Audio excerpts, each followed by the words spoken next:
और डूबता हुआ सूरज समंदर के पानी में सुनहरी आभा बिखेर रहा था।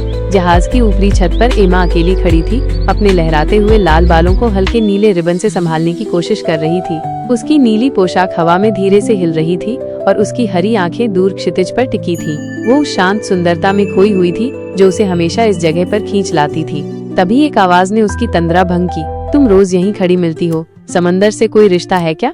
एमा ने मुड़कर देखा। वहाँ जैकब खड़ा था। उसके सुनहरे बाल अस्त होते सूरज की रोशनी में चमक रहे थे और उसकी नीली आंखें जिज्ञासा से भरी थीं। उसने मुस्कुराते हुए जवाब दिया, हाँ, शायद बचपन से इसका एक कोना मेरे दिल में बस गया है। जैकब उसके पास आकर खड़ा हो गया और दोनों बिना किसी शब्द के कुछ देर तक उस विशाल समुद्र को निहारते रहे जो उनके सामने फैला हुआ था। उन कुछ दिनों में जो उन्होंने साथ बिताए, उनके बीच एक गहरा बंधन बन गया। एक शाम जैकब ने एमा की आंखों में देखते हुए कहा, अगर जिंदगी एक सफर है तो मैं उसे तुम्हारे साथ तय करना चाहता हूँ। एमा की आंखें नम हो गईं और उसने बिना कुछ कहे अपना हाथ उसके हाथ में रख दिया।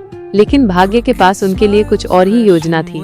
एक रात जब आसमान काला पड़ गया था और लहरें उग्र हो रही थीं, जहाज एक भयानक दुर्घटना का शिकार हो गया। चीख पुकार, पानी का शोर और गहरा अंधेरा छा गया और उस अफरा तफरी में एमा और जैकब एक दूसरे से बिछड़ गए। 5 साल बीत गए। समंदर आज भी वैसा ही था और हवा में वही हल्की ठंडक महसूस हो रही थी। एमा उसी जगह पर लौट आई थी, उस जहाज के डेक पर जहां उनकी कहानी शुरू हुई थी। उसकी आंखें दूर तक किसी को खोज रही थी। एक उम्मीद की किरण उसके दिल में अब भी टिमटिमा रही थी। और तभी एक जानी पहचानी आवाज ने उसे पुकारा, एमा। वो तेजी से पलटी। वहाँ जैकब खड़ा था। उसकी भूरी आंखें उसे गहराई से देख रही थी और उसके चेहरे पर बरसों बाद मिलने की खुशी साफ झलक रही थी। उसके बाल अब थोड़े लंबे और बिखरे हुए थे और उसके चेहरे एक चीख उसके गले से निकली और वह दौड़कर उसकी बाहों में समा गई। एमा की आंखों से आंसू बह रहे थे जब उसने कहा, मैंने कभी हार नहीं मानी, मैं जानती थी तुम वापस आओगे।